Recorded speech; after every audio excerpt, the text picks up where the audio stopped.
Sa iyo kami, Panginoon, nanganganlong sa iyong biyaya, sa iyong katapatan, at sa aming pag-asa. Sa iyo kami, Panginoon, dumudulog sa umagang ito na aming pinagpapasalamat na kami, Panginoon, ay narito sa bahay sambahan upang dakilang Diyos umupo at makinig para sa iyo. Lord, patuloy namin itinataas din ang aming bansa, ang iba't ibang lugar sa mga panahon na to, na kung saan dakilang Diyos, alam mo at nakikita mo ang lahat ng kanilang pinagdadaanan. Subalit hayaan mo, Panginoon, anumang circumstansya na aming nararanasan, patuloy kami dakilang Diyos tumingin sa iyo, na ikaw dakilang Ama ang aming pag-asa, ikaw ang aming kalakasan. Sa pamagitan dakilang Diyos ng iyong mga salita, mabubuhay kami sa pananampalataya na nakatingin at umaasa dakilang Diyos sa iyo. Pagpalain mo ang oras na to ng aming pag-upo, pagpalain mo ang oras na aming gugugulin, pagpalain mo ang bawat panahon na magkabuluhan na aming patuloy inaalay sa iyo. Salamat ng Panginoon, purihin ka, luwalhati ng iyong dakila at kataas-taasang pangalan. Hiniling namin ang lahat ng ito kay Kristo Jesus na aming Panginoon. Amen. Praise God. Maaari na po tayo po. Salamat sa ating pong worship team. Salamat sa kanilang patuloy na biyaya na paghahatid po sa atin ng isang mayamang pagsamba. Salamat din po sa ating pong mga dancers na buong maghapon na narito po sila. Salamat din kay Pastor Hazel at nalibre po sila kahapon ng kanilang tanghalian sapagkat umaga pa lamang po ang ating pong mga dancers, narito na po sila hanggang gabi na hinintay po nila ang ating pong worship team para makabubo sila ng kanilang pagsamba sa Panginoon. To God be all the glory. So tayo po ngayon, salamat po sa Panginoon. Ang prayer ko po sa kanila ay gamitin pang lalo ang kanilang mga paa, ang kanilang mga kamay, ang kanilang paningin sa pagpupuri sa ating Diyos. Dahil naniniwala po ako anumang bagay na ating pong inaalay para sa Panginoon, ito po yung pagpapala sa puso at paningin niya. To God be all the glory. So tayo po ngayon ay nasa topic po ng pag-ilang kalahati, mahigit na palang kalahating taon na dinadala po natin ang ating pong pangangaral tungkol po sa Ebanghelyo, the Gospel of Jesus Christ, na kung saan ang kanyang pangunahin na dinadala po natin, ito po yung pagdadala ng kaluluwa sapagkat ito po yung heartbeat ng Panginoon, ng kalangitan. So tayo po ngayon, ang topic kanong Sunday, si Pastor Jerry, tinilakay po niya, it's about the evaluation po ng ating pong church.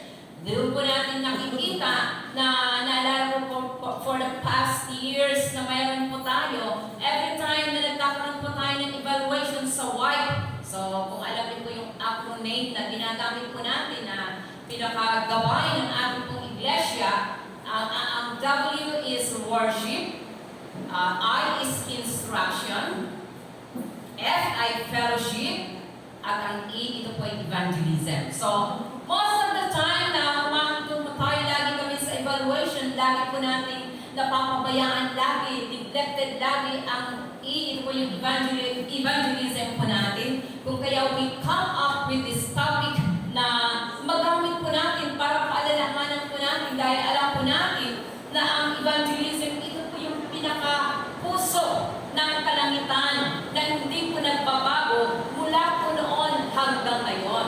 So, my topic today is about conversation. Sabi niya, that changes lives. Alam niyo po ba na ang ating pong Panginoon, every time na siya po ay magsasalita, every time na ginagamit po niya ang kanyang bibig, nagkakaroon po ng pinakamalaking pagbabago sa buhay po ng isang tao. Kaya, kung mayroon man po siguro tayong ipapanalangin po sa buhay po natin, hindi po lang yung ating tenga, hindi lang po ang ating mga kamay, hindi lang po ang ating mga bibig, ipanalangin po natin na magkaroon ng anointing ang ating pong mga bibig na maggamit ng lubos-lubos ng ating pong Panginoon. So sabi po niya,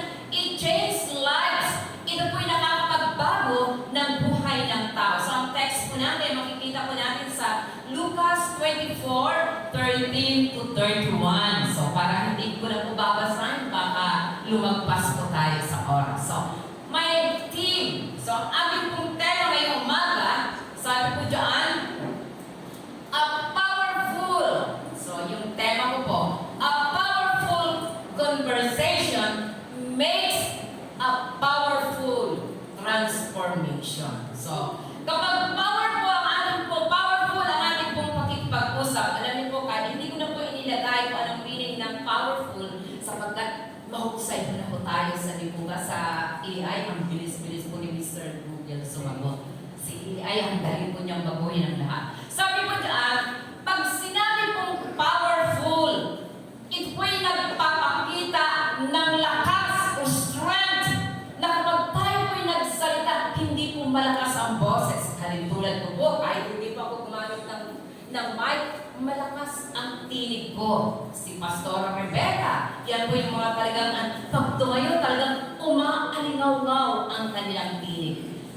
Sabi po dyan, pag sinabi pong powerful, nagpapakita po ito ng lakas, nagpapakita din po ito ng control, pero nagpapakita din po ito ng influence. So, wow! Kapag tayo po ba ay nagsalita, meron po ba itong kapangyarihan na mag-influence sa iba? Ang tanong, mabuti po ba o masama? Sapagkat pareho nag-i-influence po yun, di po ba? Pag nagsalita po tayo sa ating pong kausap, may dala po itong influensya. Ano nga ba? Anong tamang salita sa influence? So, nakakahikayat. Whether it is good ang result or bad ang result, meron pa rin po itong influence. So, that's the meaning ng tinatawag powerful na conversation. Pero sabi ko sa dulo, makes a powerful transformation. So, pag-isipan po natin. It will transform for what? For good? Good person? Or bitter person? Or better na person? So, tingnan po natin kung paano po ba ang ating pong na ito gamit ng ating pong pakikipag-usap. So, napakalakas po na titingnan po natin, dapat meron po itong good na result or major na effect na alam po natin pakikinabangan ng kalangitan ng ating pong Panginoon. Okay? So, alam niyo po ba, ang ating pong ang verse na yan, chapter na yan, it's all about sa pakikipag-usap po ng ating pong Panginoon sa isang dalawang tao. Pero, pag tinignan po natin ang Bible, nag-research po ako, lagi pong lumalabas sa pakikipag-usap po ng ating pong Panginoon, yung babaeng Samaritan, di po ba? Yung babaeng kinausap po ng ating pong Panginoon. Pero maa-amaze ka sa ating pong Panginoon. Every time na binagamit po niya ang pakikipag-usap kahit na kanino, makikita po natin lagi ang great na influence for a better one person. So, lagi po na makikita po natin ang kanyang dahilan. Okay, in verse 13 to 17, my introduction. Ito po yung journey ng dalawang disciple. Sabi po ng Bible, the journey ng dalawang disciple to Emmaus. Nagtanong pa po dito sa sabi ko, sa mga dancers, paano ba ito banggitin ng tama? Baka magkamali po ako ng pronunciation. Alam niyo naman, pagiging Bisaya po natin, minsan nagiging Pilipin. So, nagtanong po ako, paano? Sabi ko, tama ba? Baka maging kakatawanan po ako. Okay, so sabi ko, it was a journey ng dalawang two disciples to Emmaus. They were talking about what had happened in Jerusalem. Pinag-uusapan po nila kung ano pong nangyari sa Jerusalem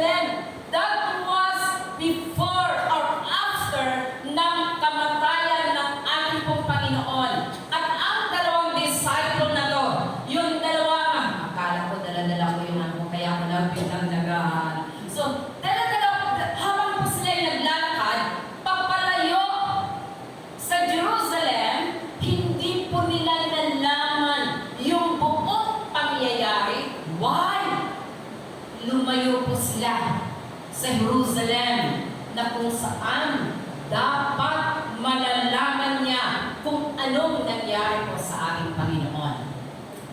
Kaya alam niyo po minsan, kapag tayo po'y lumalayo sa mga pangyayari at hindi po natin ito nasasaliksik na gusto, magkakaproblem po tayo dahil hindi po natin malalaman na meron palang great na effect po ito. So, tingnan ka forward. Ayan. Habang ang dalawang disciple na to, naglalakad patungong Emmaus, or Amos po ba sa Tagalog po yun?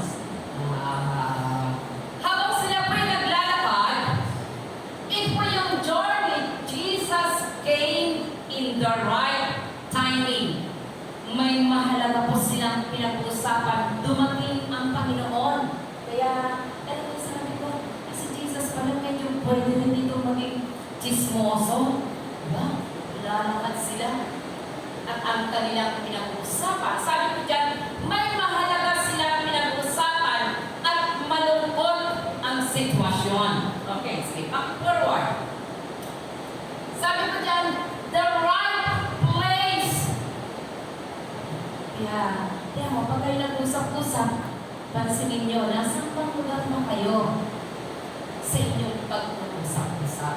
Sabi ko dyan, Jesus came in the right place where they were walking. Habang sila'y naglalakad, pinag-uusapan po nila yung nangyari na nag-cause ng kanilang kalungkutan at depression sa buhay. So, ang galing ng timing ng ating Panginoon, ano? Right ang kanyang timing, may mahalagang pinag-uusapan. Pangalawa, nasa tamang lugar sa kanilang paglalakad. Okay, back forward. Sabi ko dyan, nagkaroon siya ng tamang approach. Ano bang pinag-uusapan nyo? Makichismis ba? Maganda din po pala, no? Meron din pala, meron pong good. Sabi niya, nagtanong ang Panginoon, ano ang pinag-uusapan nyo? Lalakad yung dalawa. Sabi ng Panginoon, pwede bang kami-join? Wala ko yun sa Bible. Sabi niya, pwede bang kami-sali sa inyong pinag-uusapan, sa inyong kwentuhan? Minsan mahilig po tayo ganyan, di po ba? Mag-marites na. Ano pinag-uusapan mo? Pinag-uusapan niyo ba si ano? Magkiki-join po tayo. Mahilig po tayo ng ganyan. So, mausaya ang Panginoon. Okay, paki-forward ulit. Sabi mo dyan, sa tatlong timing, right place, and right approach. Sabi ko dyan, is willing to listen. Handang makinig, handang pakinggan ng mabuti, ano ang inyong pinag-uusapan para makain ako ng tama. Ang galing naman. Maraming tao, maraming mananampalataya. Imagine, this is a disciple of Jesus. Na ang ating pong Panginoon nakita ang kanilang kalagayan, bigla ho siyang pumasok, nakipag-in para maging kabahagi sa grupo. Pero ang kanyang right timing, right place, right approach, and willing to listen. Ano ang inyong pinag-uusapan? So, nakapasok ang ating pong Panginoon. So, masarap po yun, di po ba? Kapag tayo po'y nagpuhuntahan, sino ang sentro ng ating pong usapan? Makakain kaya ang ating pong Panginoon? Sa tingin niyo po, kapag tayo po'y in a group of people, kapag tayo po'y nag-usap-usap, makakain kaya ang ating pong Panginoon? Does it glorify God? Para makain ang ating pong Panginoon sa ating pong pinag-uusapan. Conversation that changes lives. Dapat maliwanag po, ano? So, tuloy po natin. Sabi po dyan, ang apat na bagay na to is a good start. Okay, see po. A good start to a powerful conversation. Makakain ang ating pong Panginoon kapag ang pinag-uusapan po natin ay may right timing, may right place, meron pong right approach, and willing to listen. Ano nga ba ang tema ng ating pong pinag-uusapan? Okay, so let's see how Jesus made it. Okay? From sa ating pong topic na yan, alam niyo po ba na ang topic nito ay napakahalaga? Sa mag-asawa, sa family, sa friends, sa community, tingnan po natin kung iba ang Panginoon sa ating pong mga pinag-uusapan. Okay? Tingnan po natin si Jesus. Paano ito ginawa ng ating pong Panginoon? Okay? Number 1, 13 to 17. Na ang dalawa po ay naglalakad, but based po sa ating pong sabi niya, He connect their heart with compassion. Sige, mag-usap-usap tayo. Ang Panginoon ng pagsamantalang magkamang pagkakataon, ikinunik niya ang kanyang puso with compassion. Bakit mag-iin ang Panginoon? Bakit tayo mag-iin? For that conversation. Maliwanag po ba ang ating pong timing, ang ating approach, ang ating intention para magkaroon ka ng tinatawag powerful na conversation. Sabi po dyan, may tatlong bagay po ako na binigyan po dito ng diin. How Jesus made it na makapag-connect sa kanilang conversation. Sabi po, Jesus saw their need. Nakita ng Panginoon ang mahigpit na pangangailangan ng dalawang disciple na to. Bakit gulong-gulo sila? Hindi po nila alam kung anong nangyari na nag-cause ng depression ng dalawang disciple na to. Lumayo na nga lang ako.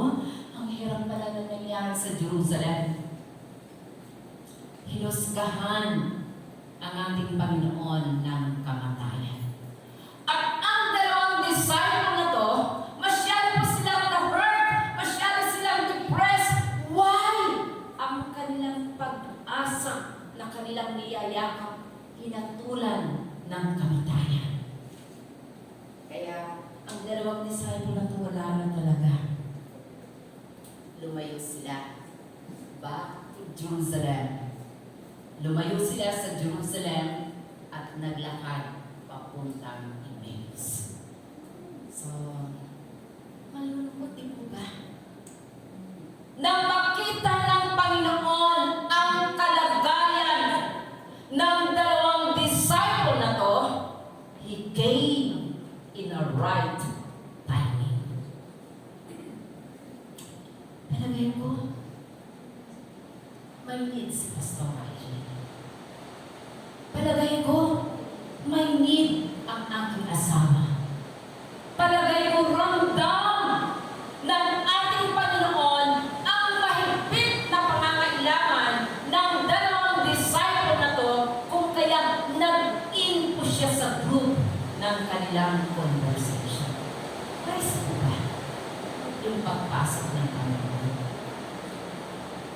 Minsan, tayo mga Kristiyano, nag-in tayo sa isang conversation na hindi mo alam ano ang kanyang need at time. So, telling me Jesus mag-connect in their heart sa puso. Pangalawa, sensitive with their feeling and condition. Bakit po ba ang Panginoon nang sila po'y naglalakad para makakonect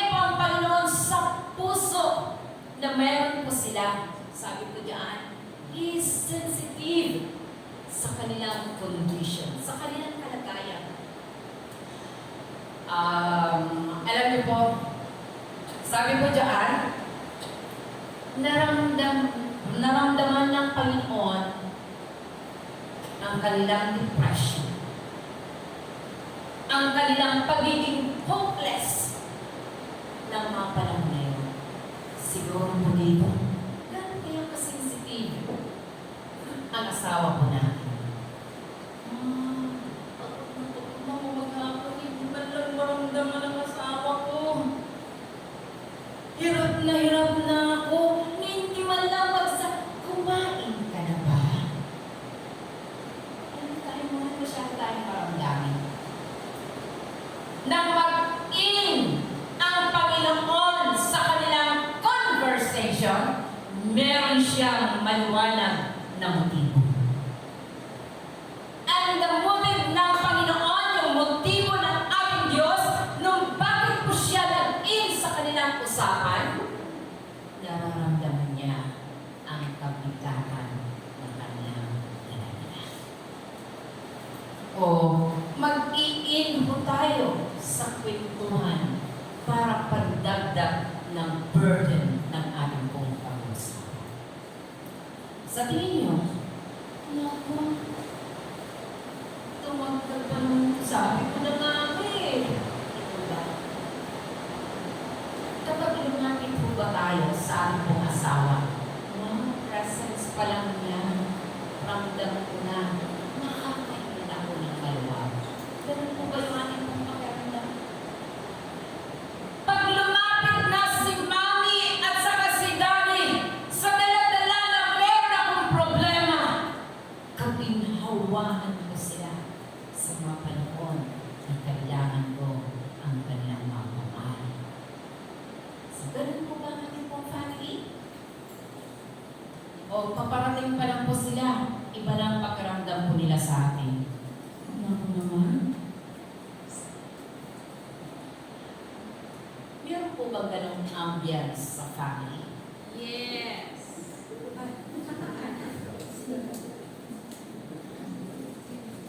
Hindi po ba? Ang ating Panginoon, sensitive. Nararamdaman niya ang dala-dala ng dalawang ito. Kung kaya pumasok po siya para magdala ng kabinhawahan sa kanila. So, make it sure na kapag tayo nag-iin, palagay ko naman, hindi ito nararanasan ng pamilya. Na kapag nag-uusap na ang pamilya, wala si pag-usapan mo natin si Mami. Pag-usapan mo natin si Daddy, tamang-tamang wala siya. Meron po ba? Wala. Wala ka. Salamat sa mga. Diba? Pag-usapan mo natin, wow, may grupo po kami dito. Alam mo ba? Kapag tayo mag-i-in sa anumang conversation, it is a group of people na kapag pumasok ka, hindi ang dala-dala mo, magdadagdag ka ng problema. Hello? Ano ba naman ito? Hirap po ng preaching na ito dahil tungkol sa evangelism po ito. Bakit naman ganito ang topic na ito? Okay. Pangatlo, sabi po niya, and willing to walk with their journey, Pumasok ang Panginoon. Alam niyo po ba, research po kung gaano kalayo from Jerusalem to Emmaus.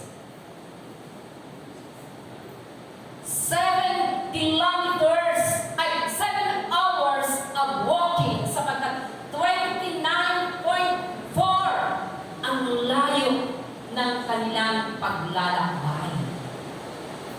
Imagine, kung ikaw ngayon ay mag-iin para lamang pag-usapan ang tao ito sa lahat ng kanyang kailangan, sa lahat ng kanyang problema, magkikipag-journey ka up to the end. Siguro maubusan mo tayo ng laban. Kaya po natin ang target ko ngayon ay ang kapitbahay ko. Sabi ko daan, willing po siya ang ating Panginoon makapag-journey up to the end. Sino na po bang nakaranas sa atin? Na nagkitang dilaysa tayo hanggang gabi lupay-pay ka na. Malagi mo kaya, Pastora? Susuko ka ba? Ang ating pong Panginoon, nang siya'y mag-iing sa kanilang pintuan, handa siyang makipagtiisan hanggang sa last.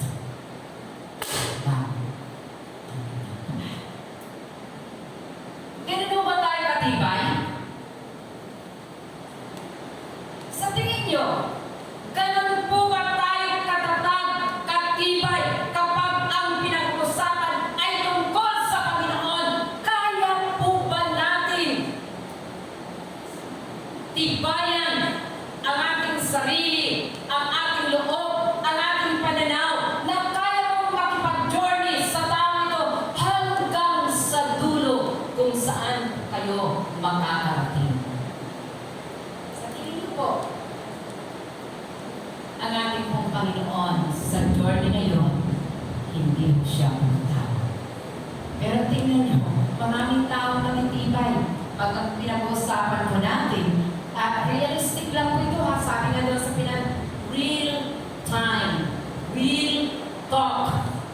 Pag ang pinag-uusapan po natin ay ibang tao tungkol sa kanilang ikasisira, kahit maghapon kayong mag-usap, talagang walang kapaguran. Pero ang tanong, pag tayo po ba ay nasa Panginoon, ganun po ba tayo ka-enthusiastic maghapon pag-usapan pa natin? Ganun po ba ang SMK? Sa tingin nyo, Bible study pa nga lang, 1 hour pa nga lang eh. Panay ng ganyan. Tapos na. Tapusin mo na. Ganun po. Po ba? Pagod na tayo kapag ang pinag-uusapan ay tungkol sa Panginoon. Paano tayo mag-evangelize? Paano ka natin gagawin ang lahat ng ito? Paano kami hakbang? 1 hour pa lang. Hirap na.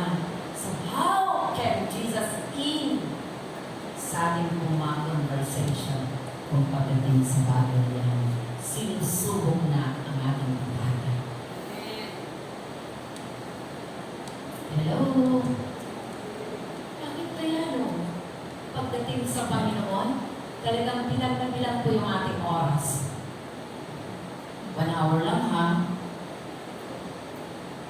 O 30 minutes na lang. 10:30 na pala. Ako lalagpas na naman ako nito. Okay. So, hindi po ba magiging aware ka ngayon na handa ka makipag-journey hanggang katapusan? Ang galing ng ating Panginoon dito sa bagay na to. He was able to connect their heart with compassion.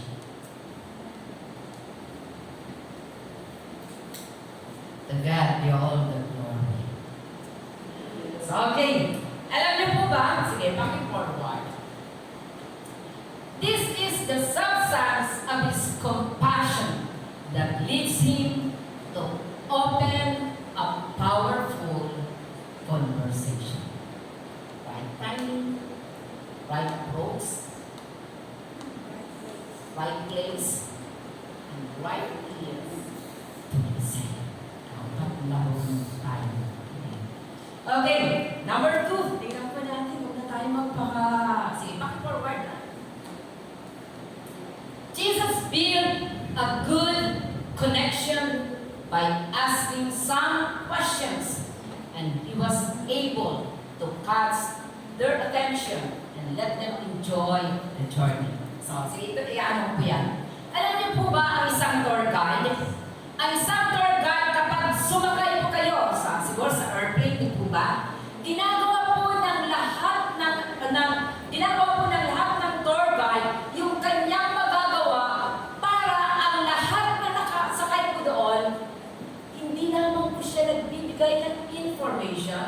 kundi nagbibigay po siya na ma-enjoy ng lahat ng passengers yung lugar na kanilang pinagdadaanan. May enjoy nila yung company. May enjoy nila na kasama ka. Nag-i-enjoy sila na ang pinag-uusapan nyo ang Panginoon. Mag-i-enjoy po sila. Bakit? Ikaw ang tour guide. At bilang isang tour guide, beware na ang lahat ng iyong information mag-deal po ito sa community that you belong. So, nag-i-enjoy po ba ang ating pong company? Sino po ang ating pong pinag-uusapan? Si Jesus ba? Siguraduhin mo natin. Conversation brings great transformation. So, nag-transform po ba?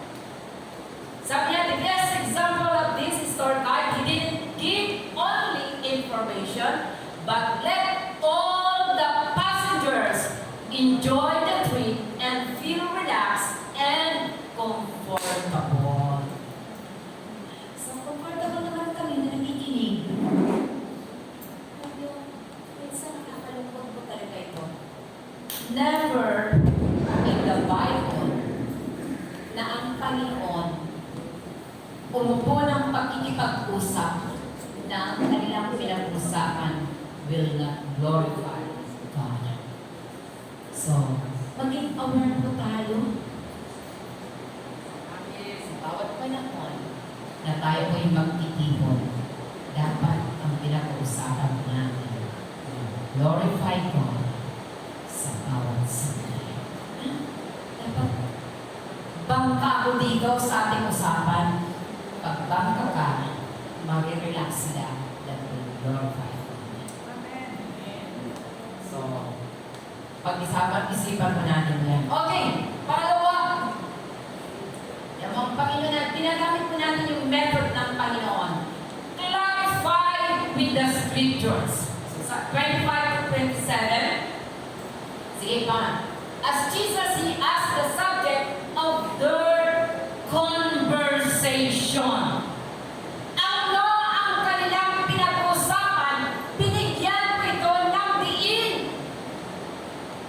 At ang tanging pinag-uusapan po nila, sinagot ng ating Panginoon through the scriptures. Magbibigay pa ko ng idea. Nag-uusap po sila tungkol sa kanilang depression, na na-depress po sila dahil namatay na ang ating pong Panginoon. So kung mag-iin po siya sa kanilang pinag-uusapan, dapat well known about the subject. So di po ba? Pag nag-iin po tayo, dapat alam mo, ano bang pinag-uusapan nyo dito? Sino ba ang pinag-uusapan nyo dito? Kaya ang Panginoon, nang timeline ng kanyang pag-in, maliwanag ng sinabi po nila, it is about Jesus of Nazareth. Anong gusto kong i-apply ko dito? Sa kanilang pag-uusap, pumasok ang Panginoon. Timely ang pinag-uusapan ay tungkol sa Kanya. At sinagot po yun ng ating pong Panginoon sa liwanag ng salita ng Diyos. Paki-forward. Okay. Anong ipinakita ng ating Panginoon? Meron siyang tinatawag na full knowledge about the subject. So, alam na alam niya ang kanilang pinag-uusapan ay tungkol kay Jesus of Nazareth. So, importante po yun na kapag tayo mag-iin, kapag tayo makikipag-usap, ano ba ang gusto niyong pag-usapan? So, ikaw ngayon ay mag-evangelize sa iyong kaibigan, kapatid, kamag-anak. Anong gusto mong pag-usapan?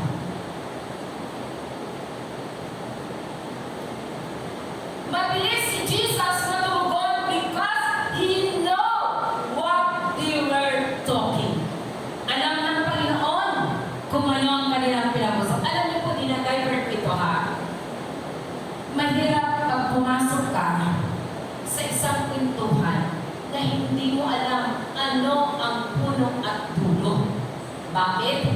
Kapag ang narinig mo na kwento, sa gitna lang ang iyong narinig, tinapos mo na nang wala ang full na knowledge about the subject, marami ang mapapahamak. Ano ba? Kaya ang ating pong Panginoon, matalino siya. Dahil hindi nga po siya magiging Diyos kung hindi po siya matalino. Nang nag-in po siya sa kanilang kwentuhan, meron siyang full na knowledge sa kanilang pinag-uusapan.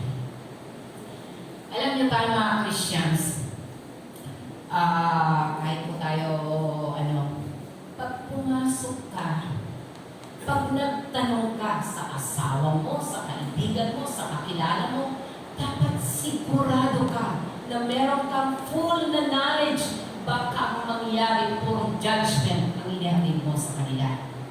Diba? Kaya nagkakaroon po ng clash ang mag-asawa. Bakit? Bago ka magsalita, bago mo bitawan ang isang subject, dapat kumpleto ka ng impormasyon na tama. Pupunta ka sa kaibigan mo ang gusto mo mag-share ng gospel of Jesus. Dahil hindi mo alam kung ano ang dadalhin mo, nagkandalito ka. Bakit? Walang maliwanag na subject. Ano ang gusto mong dalhin sa kapatid mo? Maliwanag ba ang gusto mong dalhin? It's about the love of Jesus?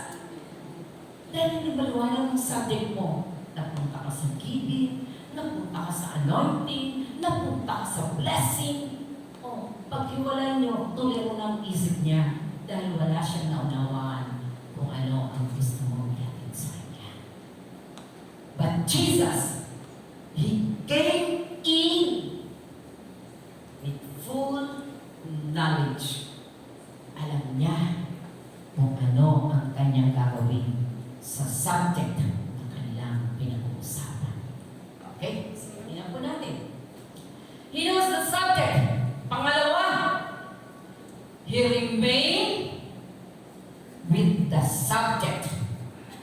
Alam niyo po ba? Ang problema po natin kapag tayo po nag-share, tulad ng sinabi ko po kanina, hindi mo natin natatapos ang isang subject kasi kung ano-ano na po yung ating pong binanggit, gagamitin ko po sa mag-asawa. Pag may problem ang mag-asawa, nagkagalit po yun ha. Dahil wala siyang full na knowledge kung ano ang gusto niyang gawin sa tinatalakay niya na bagay, kung saan-saan po napupunta ang kanilang mga pinag-uusapan. Remain for that subject. Ano ang gusto? Tingnan niyo ang ating pong Panginoon. Pag tinignan po natin ang ating pong Panginoon, hindi po siya pumunta kung saan-saan. Ano po ang subject ng kanilang pinag-uusapan? Pinag-uusapan po nila, Jesus of Nazareth. Hindi po nag-focus ang ating pong Panginoon doon sa kanilang nararamdaman. Hindi po nag-focus ang Panginoon sa kanilang depression. Hindi po nag-focus ang Panginoon sa kanilang galit. Hindi po nag-focus ang Panginoon kung saan-saan. Nag-focus ang Panginoon with one subject only. Di po ba? Realidad lang po ito. Pag nag-uusap kayo, hindi po natutundo kung ano ang iyong problema. Saan po kayo nakasentro? Nakasentro ka sa galit mo. Nakasentro ka ngayon sa inis mo. Nakasentro ka ngayon sa mga pinagdadaanan mo. Nakasentro ka ngayon kung ano-ano ang sentro, but not the center. Ano ang pinagmumulan ng lahat ng ito? Kung bakit ka ganyan? One subject only.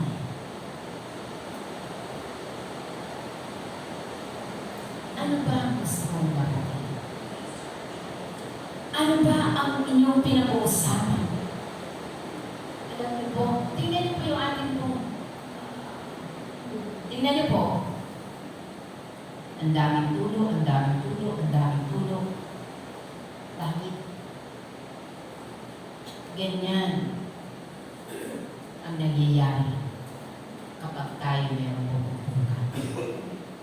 Kung saan-saan tumatakbo, ang dami ng pinagdaanan.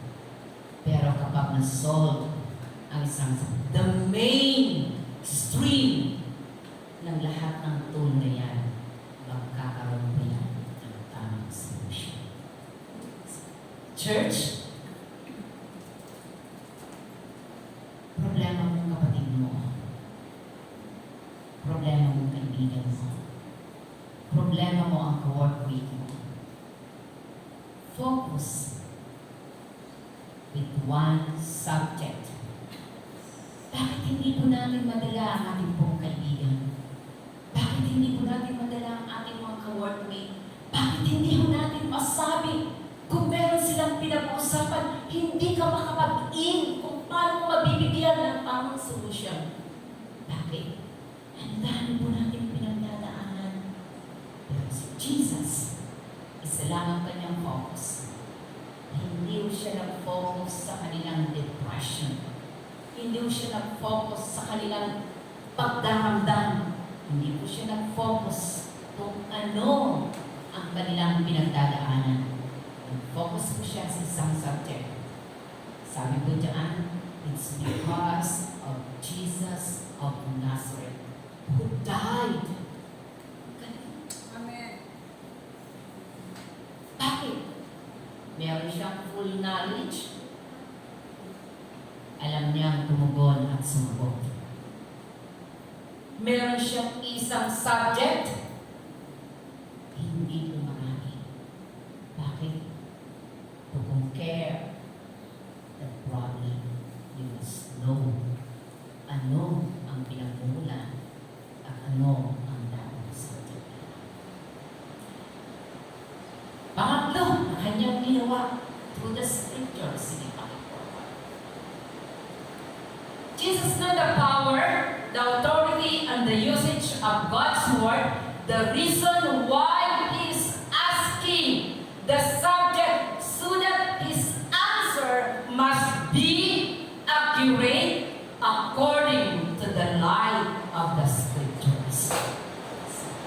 Alam ng Panginoon kung saan niya gagamitin, paano niya gagamitin.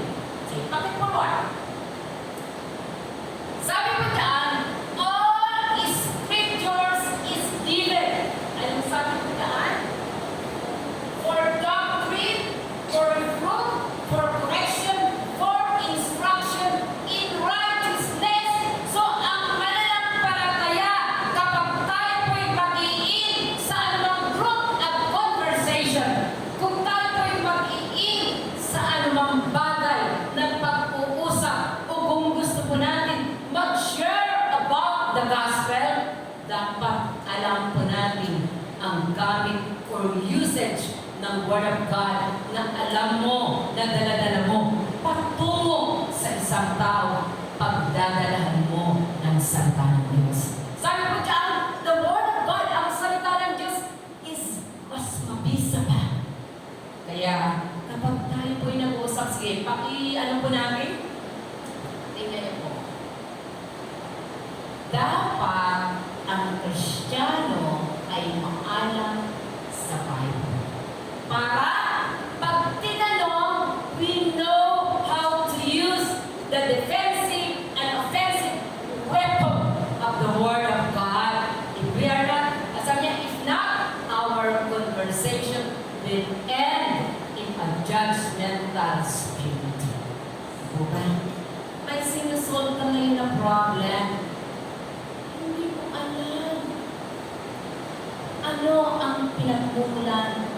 Hindi po natin maalam. Wala tayong sapat na kaalaman sa Word of God. Hindi mo alam kung offensive weapon ba ang ginagamit mo or defensive weapon ba ang ginagamit po natin or weapon that will break.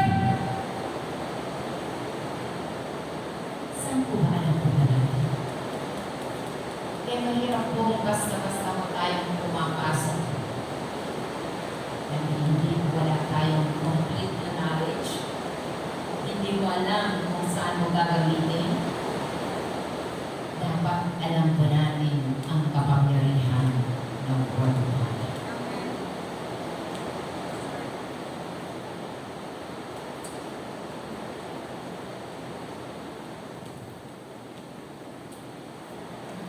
Minsan nalulungkot ako kapag ang magulang ito daw. Ang tagal-tagal mo nang pinagbibigay. Ang tagal mo ako nananalangin. Ang tagal mo nang dinadala yung mga mahal ko sa buhay. Anong problem? Nakakapagpunay ka ba sa kanilang puso? Nagagamit mo ba ang Word of God as your weapon para sa tinatawag defensive and offensive? Nakakaroon tayo. At ito ang kailangan na dapat po natin paglaanan ng gusto bago po natin madala ang sandata ng ating pong Panginoon. Hindi pa Word of God panugat lamang. It heals the broken and wounded soul kapag alam po natin itong Hallelujah. Kaya dapat aware po tayo sa ating pong pag-iin to any conversation.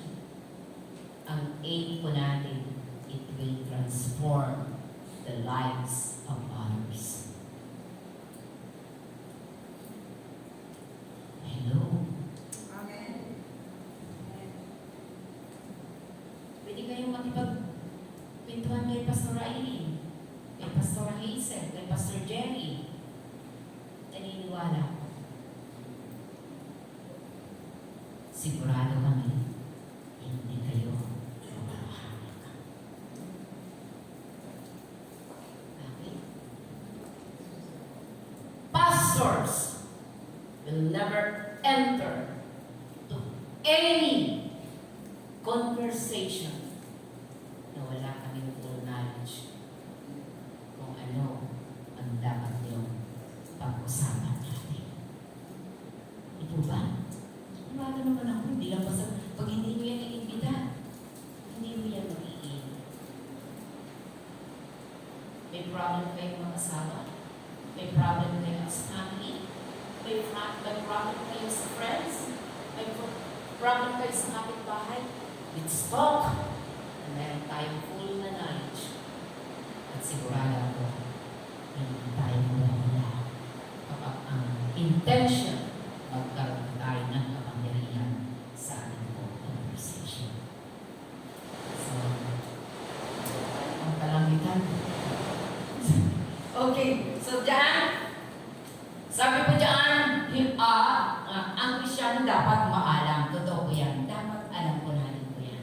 Okay, to God be all the glory. He allowed the scripture na maging guide ng kanilang tinatahak. Number 3, sabi po dyan, ang ating pong Panginoon ay hindi lamang siya merong full knowledge sa kanilang pinag-uusapan, hindi lamang po siya nag-remain sa kanilang pinag-uusapan with one subject, nag-offer po siya ng solution for that subject.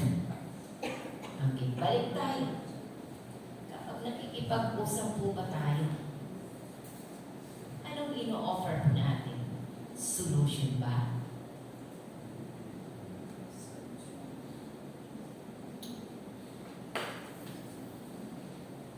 Sa tingin nyo, kapag tayo po'y nag-uusap sa family, sa friends, sa kapitbahay, kapag tayo nag-uusap, meron tayong conversation sa mga bagay na dapat po natin, meron po ba ino-offer na solution for that subject?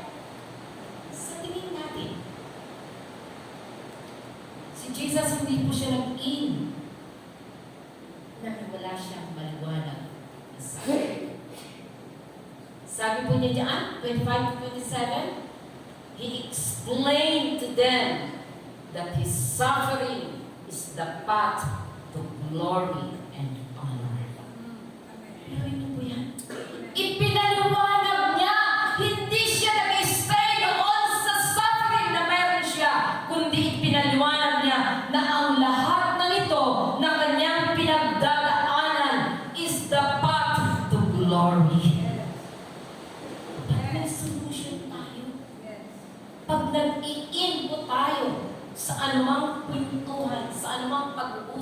sa ating pong kausap, dapat maliwanag ang subject. Maliwanag kung saan ka patungo at ang patungo sa isang solusyon. Siguraduhin po natin po yan.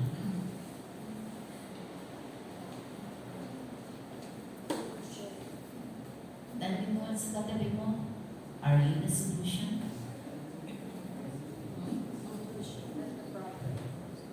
You are the solution of the problem.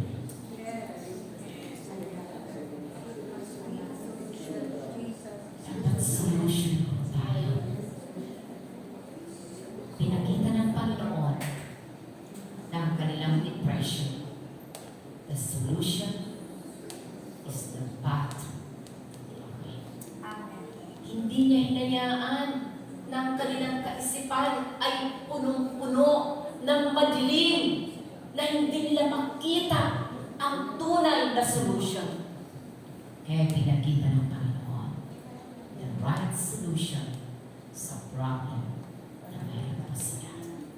Kaya pag tayo po nag-uusap, kasama mo ang kapatid mo, kaibigan mo, pamilya mo, asawa mo, dapat ang tingin mo sa asawa mo is the solution of the problem. Hello? Ano po ba dito mga mag-asawa na narito? Pag nag-usap na kayo, ang tingin mo na sa asawa mo, he or she is the solution of the problem. Thank you, Lord. Yes, sabi ni Ate Emma, thank you, Lord. Pagtingin pa lang niya sa kanyang kaibigan, sa kanyang kakilala, he is the solution of the problem. Kaya, ngayon po, kapag tayo po'y mag-open ng conversation, see to it na nasa iyo ang solution sa problema na inyong pag-uusapan. Palakpakan po natin.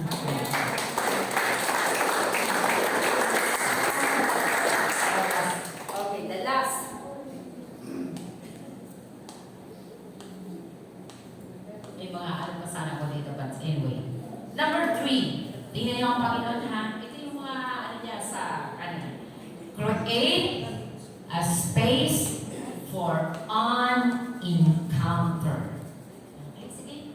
Okay, forward po ako para mabilis po natin.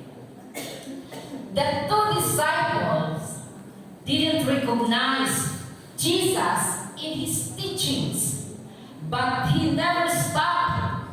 Sinabi na natin lahat-lahat. Alam niyo po ba, sa family na lang natin, sa ating mga dinadala, sinabi mo na lahat ng alam mong versikulo. Sinabi mo na lahat ng alam mo from Genesis to Revelation. Alam na alam mo anong topic na dapat mong dalhin sa kanila. Ilang taon ka na, ilang taon na tayo nananalangin at ginagawa po natin ang lahat ng ating pong alam sa Bible. Ang tanong,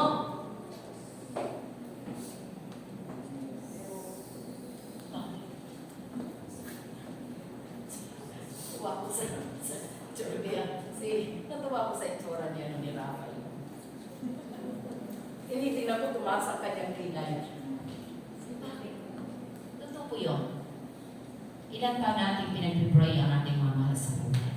Kaibigan mo, kaklase mo, ka-workmate mo.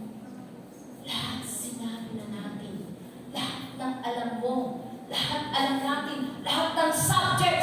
Alam mo, sinabi mo ng lahat. And yet, until now, binabattle mo pa rin sila. Sabi mo dyan,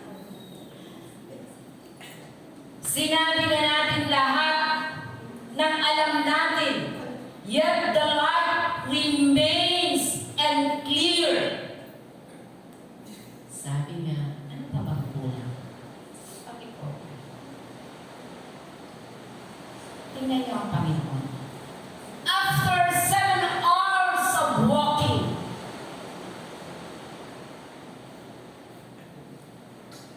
hanggang dito na lang ako. Lahat na lang sinabi ko na sa'yo.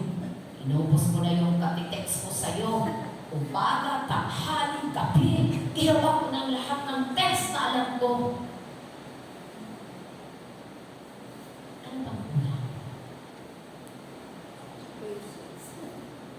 Sabi ko niya. Pagdating po nila sa emails, ang Panginoon ay nagtulak-ipon siya ng konti. Sabi ko naman, may pupunang pa siya. Pero ang ginawa ng dalawang disciple na to, sabi niya, could you stay with us? Kasi gabi na. Tingnan niyo, sabi niya, God is working behind the scene. Akala mo, tapos na at pagod ka na. Na ayaw mo nang manalangin, gusto mo nang isuko, alam mo na ang lahat ng ginawa mo. Ang tingin mo, walang ginagawa ang Panginoon sa ginagawa mo. Kaya nagtanong ka, ano bang kulang? Sabi po ng dalawang ito, could you stay with us for a night? Konting oras pa. Konting panahon pa.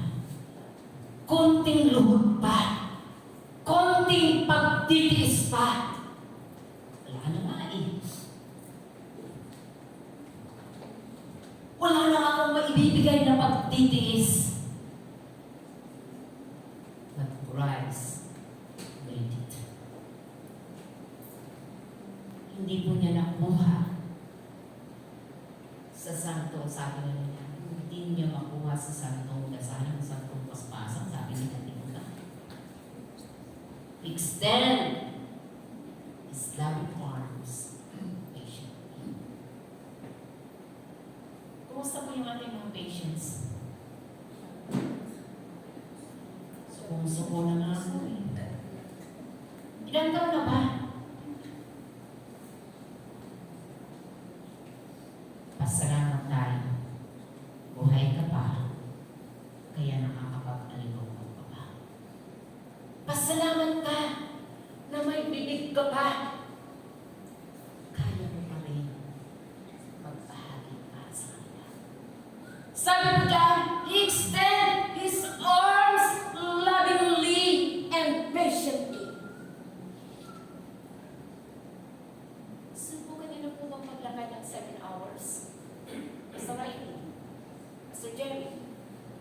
Ilang hours? Half-day na 5 days. Kalahati. Half-day na 5 days. Gusto ko rin half-day. Ilang hours? Pero na sa Quezon mo gamo. Oo, sa Quezon. Bakit ka nakabanta?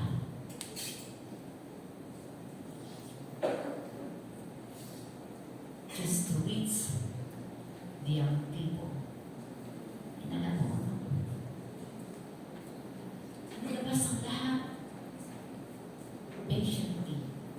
Hindi bumitaw. Hindi bumitaw si Pastor Burr. Hindi bumitaw yung mga leaders sa kanila ng time. Another mile ang number niya para lamang patunayan yung kanyang koneksyon sa puso nila. Amen. The last. Dito yung pangalawa.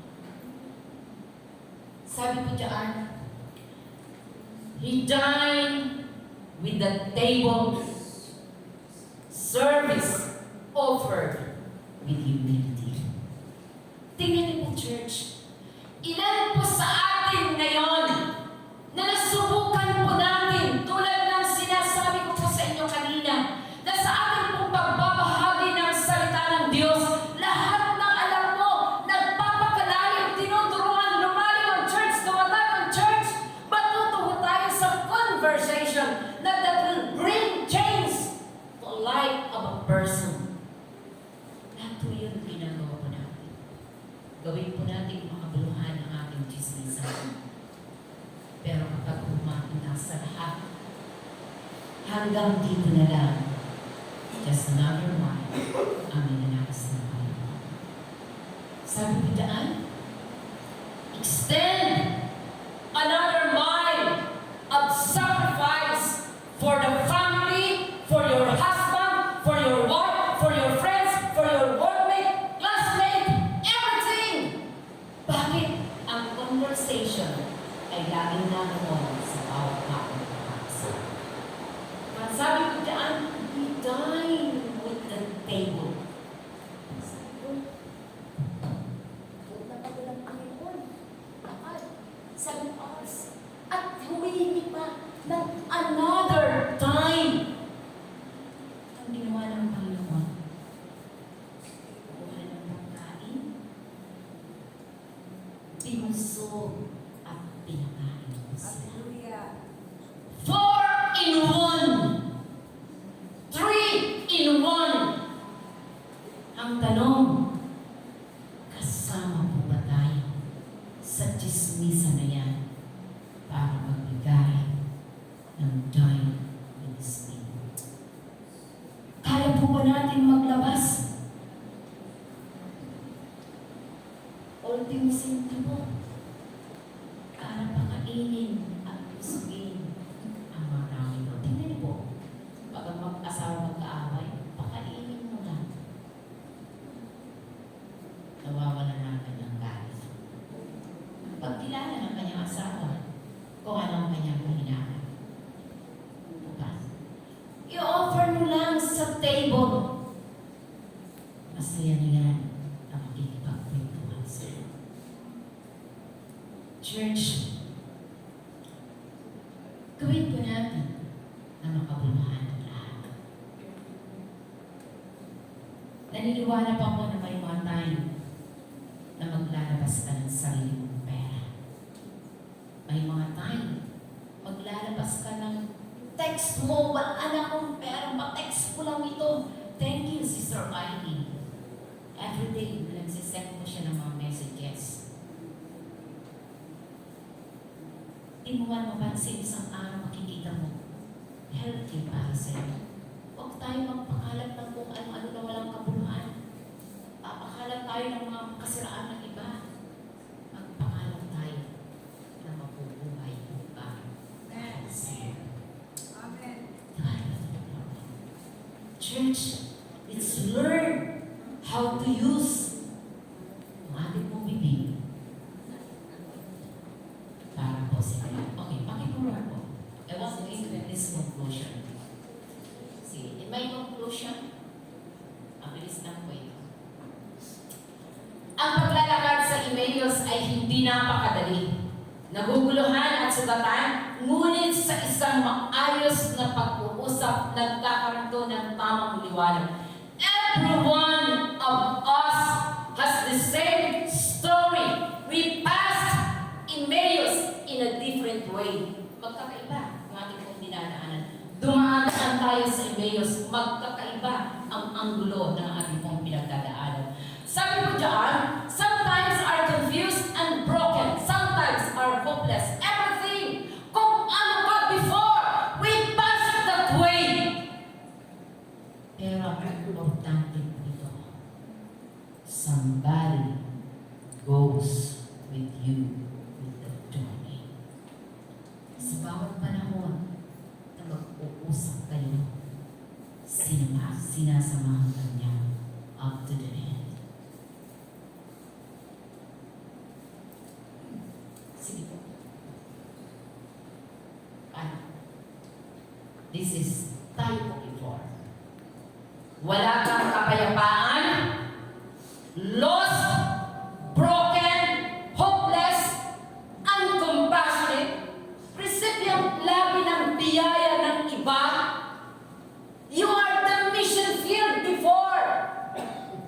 Lagi po tayong nanghingi ng alms sa iba. Tingnan po natin who we are today. Sige, mabilis. Kilala niyo po ba yan? Si Vince Santiago. Siya po ay isang transgender. Nag-get ko po siya nang nagkaroon po kami ng seminar dito somewhere dito sa Marikina. Sabi niya, his journey today, he is the instrument of peace. Dapat ganun tayo ngayon. Hindi mo tayo instrument na magdadala ka ng kasaraan. What's our words? Looking for the lost. Dati ikaw ang hinahanap. Ngayon, ikaw ang naghahanap. That's why SNK is challenging us. Magtuto tayo ng lumabas sa ating mga tahanan. Hanapin those who are lost. Amen. Source to be whole. Ikaw na ngayon ang pag-asa na mabuo ang tao ito sa kanyang kalagayan. You are the source. Dahil po, sabihin po natin sa sarili po natin, in this time of my journey today, ako na ang pag-asa. Amen. Ikaw na nag-offer ng compassion. Ikaw na nag-offer ng joy, grace, and you are in the mission field because you are not the mission. Hindi na ikaw ang Mission field. mission field. You are the you are in the mission field dahil hindi na ikaw ang hinahanap. My last. Kung ano tayo noon is a good start to a powerful conversation. Let them know, let them feel, let them see the comparison of who we are before and who we are today. And we can use Jesus' methods of conversation. Connection from their heart, from our heart to their heart. Enlightenment by the scriptures. Love and service with all humility. Ito ang dapat po natin gawin today. Tagalog. Amen.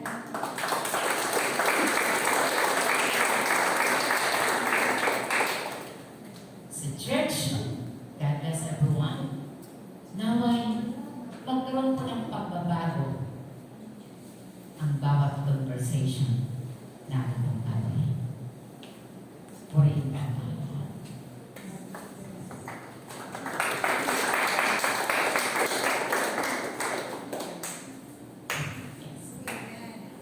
Okay. So, last Sunday, nagkaroon pa ng evaluation si Pastor Jerry. At alam po natin, sa puso mo, ano ang ating pong kahinaan. Ano ang dapat po natin itayo uli sa mga panahon na ito. Ayusin po natin kung paano po natin ipaplan. Una, ang ating sarili na maging in sa bawat conversation. Let's program ourselves. Una, sa family. Pangalawa, sa mga kaibigan. Pangatlo, sa ating pong mga kapitbahay o sa mundo ito. Let's program ourselves with that productive na conversation that will change lives sa mga taong dinadala po natin. Tulad ng sinabi ko, nagawa mo na ang lahat.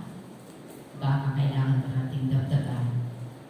Extend your arms widely to someone na sa tingin po natin, kailangan po niya na marinig ang ating tinig.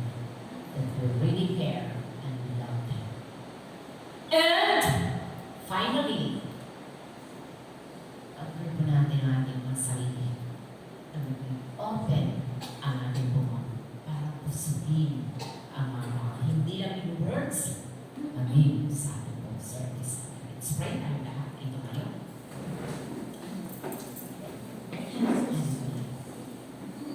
Mari ba tayong maghawakan ng ating kamay? Aniyahan ko ang church anyway. Awitin nga po natin yung song kanina na Yeshua. Alam niyo po bang song na yan is a messianic prayer. Sige, may request. Pakiano po tayo sa song na yun. So yung mga backup singers and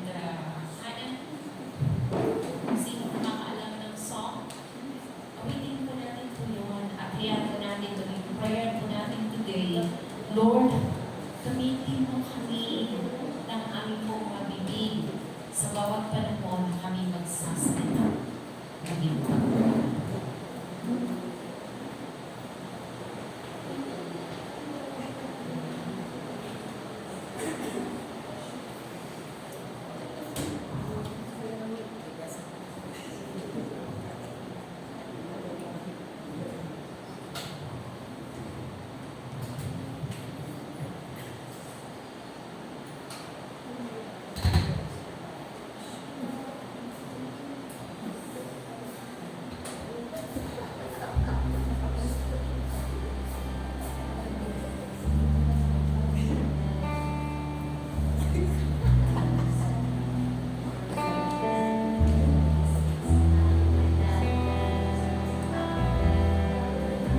Sorry, I want the song yung isang kadahin mga Jesus will manifest himself. Sing this song.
Bless the church.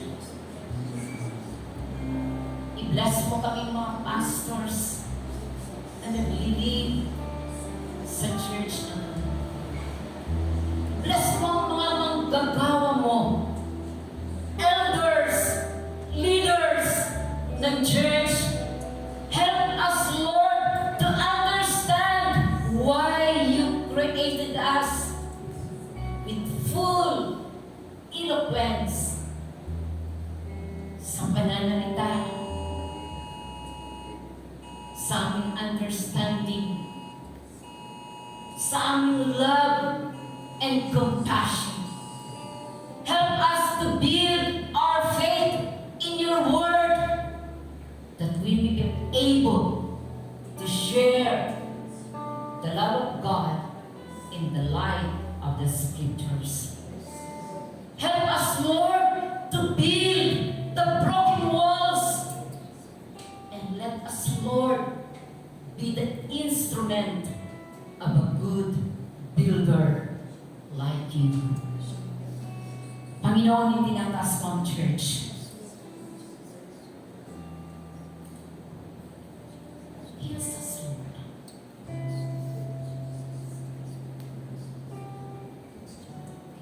Heals every broken heart in the family, in the church, friends, classmates. Gamitin mo kami na mag-manifest si Jesus in our lives. Salamat, Panginoon. Salamat sa mga ama ng tahanan, sa mga ina ng tahanan, sa mga kabataan, sa mga teens na narito, sa anumang kami sa aming kalagayan ngayon. Jesus manifest in our lives, makapagdala kami ng good transformation because of the great